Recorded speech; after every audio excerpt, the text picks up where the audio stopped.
Hello there, 2024 is done and dusted, and I think it's time to look back at the year that was in Star Wars. Now look, I thought it was a pretty fun year, not the best, but not the worst by far either. I'm also not going to be talking about every single thing that happened this year, but just most of the things that I myself interacted with, so let's go.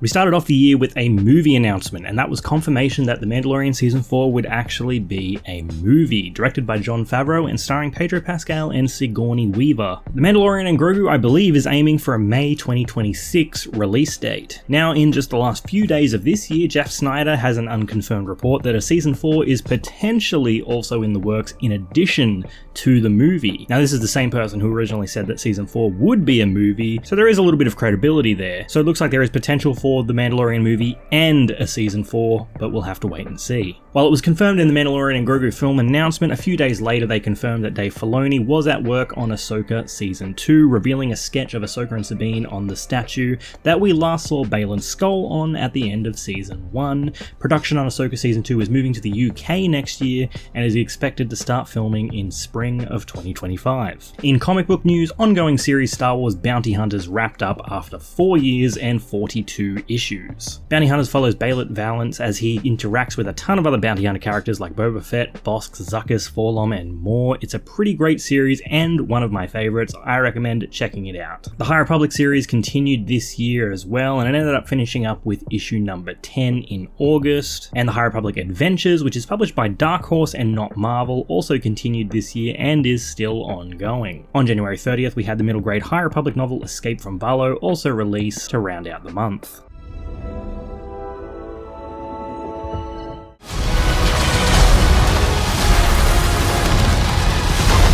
They are coming. For all of you. The third and final season of The Bad Batch began airing in February, and I thought it was a pretty great final season. I like that they sort of quit while they were ahead. While I don't think it ever really reached the heights of the Clone Wars or Rebels, I think that this show gave us a lot of really standout episodes, helping to connect the dots to the sequel trilogy with Project Necromancer. They did some things I didn't super love, like bringing back Asajj Ventress from the dead, but they did some stuff that I did like actually keeping Tech dead, so it actually kind of all evened out in the end. There was a lot to love about the Batch's final season, and I thoroughly enjoyed the ride, and honestly hope we get to see at least Omega on some new adventures someday. We also got the news this month that EA had cancelled Respawn's first-person shooter Star Wars game, which was rumoured to be a Mandalorian game. Now take that part with a grain of salt, because there was never really a heap of evidence pointing towards that, but at the end of the day it doesn't really matter because it isn't happening anyway. It's a shame about this one because Respawn made what I believe to be the best first-person shooter of all time in Titanfall 2, and I think an FPS Star Wars game would have been fantastic from them, especially after the success of their Jedi Fallen Order and Survivor games. But to ease the pain of that cancellation, that same month we did have Dark Forces remastered release, and this was honestly one of the most fun games I played this year. It was a fantastic remaster. I only ever played the original game when I rented it from a video store as a kid, so getting to return to it in 2024 was honestly just a delight, and it was a bloody good game too.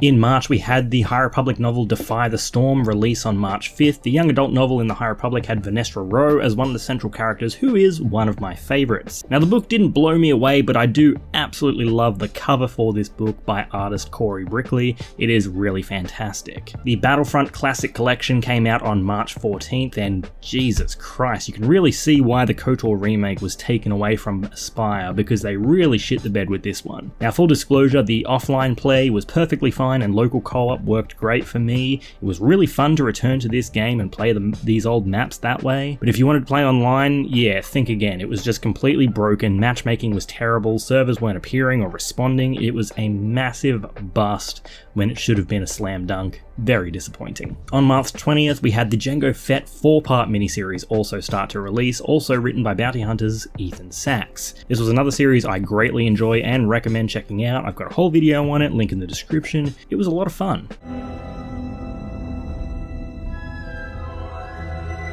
As April rolled around, we got Tales of Enlightenment, a collection of High Republic short stories released at the beginning of the month, but it was The Living Fourth on April 9th that I was waiting for, written by John Jackson Miller, who also wrote absolute bangers like the Legends comic Knights of the Old Republic, the fantastic book Kenobi, and the first new canon book A New Dawn. This one featured point of views of the 12 Jedi Council members before the events of the Phantom Menace, and it is a really fun read. It was nice to spend time with council members who aren't really featured all that much in the media, and to get inside of their heads. It also just sort of reads like those older Legend books in a way that I just can't really describe. It's just an incredibly fun book. Please check it out. Now on April 4th, the Saber Interactive CEO came out and said that the Star Wars KOTOR remake is still in development and that the game is, quote, alive and well. This came after the studio split from the Embracer Group back in March, which honestly, good for them, because Embracer Group is not a good thing in the gaming industry. This game has been in a bit of development hell since it was announced in 2021, it's changed studios, but now that Saber Interactive is out under the foot of Embracer, I have a tiny little bit of hope for it. I am, however, very skeptical if this game will ever actually release, but we'll have to wait and see. On April 24th, we also started to get Darth Maul Black, White and Red, another 4-part miniseries, and this one was pretty great too, with a lot of wonderful art and colouring that only uses black, white and red as the title implies. That's another one I recommend checking out. So time for a personal story, but on May 3rd, Star Wars Celebration 2025 tickets went on sale, which is going to be held in Japan next April. Now, I've always wanted to go to a Star Wars Celebration, but I live in Australia, and Star Wars Celebration has always just sort of been out of reach for me. America is very expensive to travel to from here, and Europe isn't a whole lot better either. But Japan is just 9 hours away from us, and it's only a 1 or 2 hour time difference depending on the time of year. So me and my girlfriend talked about it, and we decided that we're never going to have a better chance at attending, so we decided to pull the trigger and actually got tickets for the event, and I could not be happier or more excited. Fun fact though, I've never flown before, and I'm kind of terrified at the idea of flying, so I'll let you know how that goes, but at this point in time, we are going to Star Wars Celebration in 2025, and I'm so excited. It is time you meet your new master.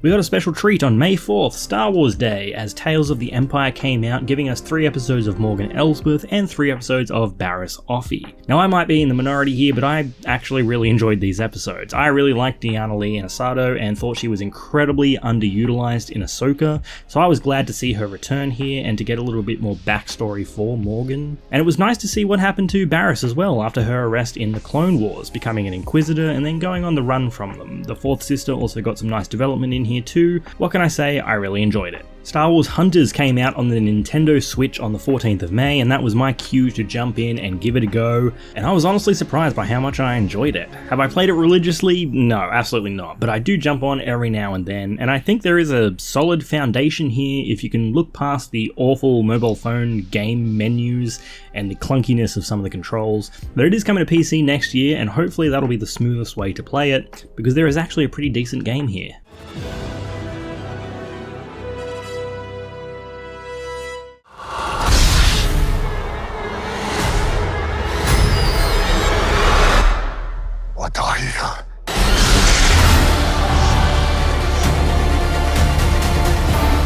Alright, the big one, The Acolyte, started airing on June 4th, and I have never seen a project absolutely break the brains of the fandom like this since The Last Jedi. Now, I don't want to dwell on this one too long because I think anything and everything that can be said about this show has already been said, but I'm just going to say that I think a lot of the hate for this show was massively in bad faith. Now, I quite enjoyed the show, though it was far from perfect in my opinion, with issues like clunky wooden dialogue and acting really hampering my enjoyment, along with just the odd pacing and editing which really gives the feel sometimes of a movie being chopped up into 8 episodes rather than an actual 8-episode show. Despite that, I enjoyed a unique story that showed us the Jedi through a different lens and showed that they aren't always right. I thought that Master Sol was an incredible character with a fantastic performance by Lee Jung-jae. I think Manny Jacinto's Kymir, or the Stranger, was one of the best villains we've seen in Star Wars in a long time, and I think Episode 5 was batshit insane for being essentially an entire action sequence with lightsaber combat that equaled and even surpassed the prequels in some moments. Now, I'd heard so much crying about how the show broke the canon or it broke the lore, but I've actually yet to see anyone actually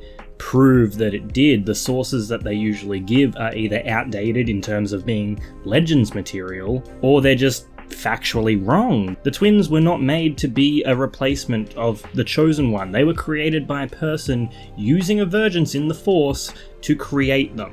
Whereas Anakin, the actual Chosen One, was created by the living Force itself with no person helping. I thought it was a very clear difference between the two, and that really felt like where a lot of the bad faith arguments were coming from. Was it perfect? No, far from it, but I enjoyed it immensely, and am saddened we won't get to see more of the Stranger and Plagueis moving forward, and more of the High Republic setting in live action, as the show was reportedly cancelled around August, with an executive stating recently that viewership versus the budget was the main reason for it ending. I really think that Disney needs to get their budgets under control, but The Acolyte will get more content in the form of 2 novels next year, both prequels, one about Massa Rendara and Vernestra, and another about Yord and Jeki, so I look forward to those. The High Republic Temptation of the Force released on June 11 and answered the age-old question of, do Jedi fuck?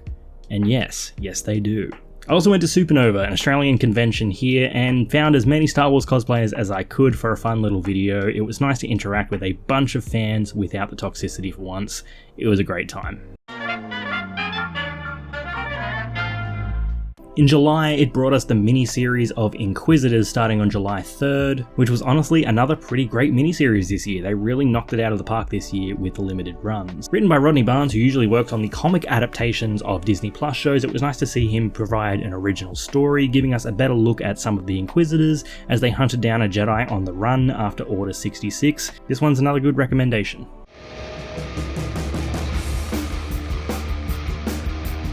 August started out strong with Aspyr redeeming themselves after the Battlefront Classic Collection blunder with a remaster of Bounty Hunter, which was pretty damn great. I wonder if there are different teams within Aspyr working on different projects, because the difference was just night and day. This was a blast to return to, playing as Jango Fett, especially after reading the miniseries earlier in the year. This one I loved and can highly recommend checking out. D23 was also in August, and it was here that the audiences were treated to a look at some teasers for The Mandalorian and Grogu and Andor Season 2. Now, I managed to watch both leaked versions of these trailers. They look very, very cool and good. I won't be posting the footage, however, but I am looking forward to actual HD releases of them, which probably shouldn't be too far off in the case of Andor Season 2. We got a little tease of their what's to come in Disney Plus 2025 not that long ago, so hopefully a full trailer for Season 2 of Andor not too far away. On August 27th, The High Republic Beware the Nameless came out, and on August 30th, Star Wars Outlaws released. Now, I've said a lot about this game as well, and I can see why it didn't hit for everyone, but I really enjoyed my time with it. I thought the game was around a 6 or a 7 out of 10 on release, but with the latest round of patches and updates, I'd actually bump it up to an 8. While I don't think the story is anything special, the feel of traveling around the different worlds is incredible. It really does feel like you're in Star Wars, and there are some legitimately fantastic side quests, along with the greatest minigame ever created in Kessel Sabak. The DLC wildcard was absolutely not worth it to me, but once it's all out and maybe discounted, I would recommend jumping in. I had a lot of fun with this one, not my game of the year by any stretch, but I had a damn good time. At the beginning of September, we had a one-shot comic of Kelnaka from The Acolyte, which I thought was just fine, really. The mainline Star Wars comic, though, concluded at issue number 50 on September 11, and I thought this run was also just okay, with an equal amount of ups and downs from me. On September 13th, LEGO Star Wars Rebuild the Galaxy came out, which I thought was legitimately hilarious and was a really fun watch, especially hearing the man himself, Ahmed Best, return to voice Darth Jar Jar. Misa going to hurt you, sir. Darth Jar Jar? The Darth Vader run also concluded on September 18th after 50 issues, and I thought this was a lot better than the main Star Wars run, and I would recommend checking this one out. To round out September, on the 24th, the High Republic Tears of the Nameless came out.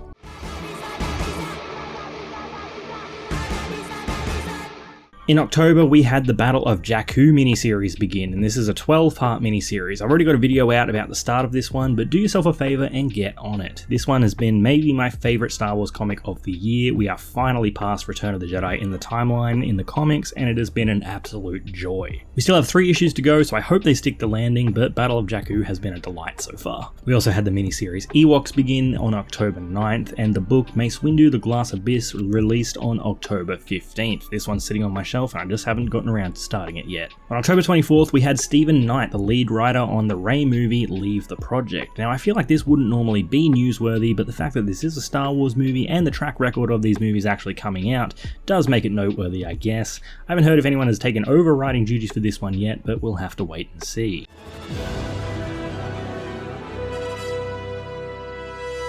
In November, this one again was unofficial in that it didn't come direct from Lucasfilm or Disney, so take it with a grain of salt, but Simon Kinberg is apparently working on a trilogy treatment for them. Now, Kinberg has previously written episodes of Star Wars Rebels, along with a lot of X-Men stuff like Days of Future Past, Dark Phoenix, and Apocalypse, so it is a little bit of a mixed bag there. Now, this stuff would be very early days yet, as there is an equal chance that this will amount to nothing, or it could be officially announced at Celebration next year. We honestly just don't know. Just like the Rey movie, we're just going to have to wait and see. Again though, this came from secondary sources and was not from Disney Lucasfilm themselves, so again, take it with a grain of salt. And to round out the year, Skeleton Crew began airing on December 2nd, and with 5 episodes done so far, it has been a pretty fantastic ride so far. I already love the core group of kids of Wim, Fern, KB, and Neil. I think Jude Law's Jordan Narwood has been a compelling scumbag so far, and I'm interested to see if he will actually turn good or if he's going to remain a scoundrel. The pirate theming has been on point, Nick Frost as SM-33 has been fantastic, and the mystery of At-Aden and its links to the Old Republic have all been fun as hell from a lore perspective. This has been a very enjoyable series so far. I'm looking forward to a new episode on New Year's Day, which I'll actually be able to watch live because I have the day off, so yay for me. And that's about it for 2024. I thoroughly enjoyed this year and all the Star Wars content that we got. I have another video in the works going through everything that's coming in 2025, so make sure you stick around for that. So thank you for watching. It was a bit of a long one, but thanks for sticking around for it. Make sure you follow me here and on TikTok. If you're still able to in the US, I don't know what's going on with the ban thing, but yeah, follow me there as well. And yeah, thanks for hanging out. 2024 was a pretty fun year. I'm looking forward to 2025, especially Star Wars Celebration.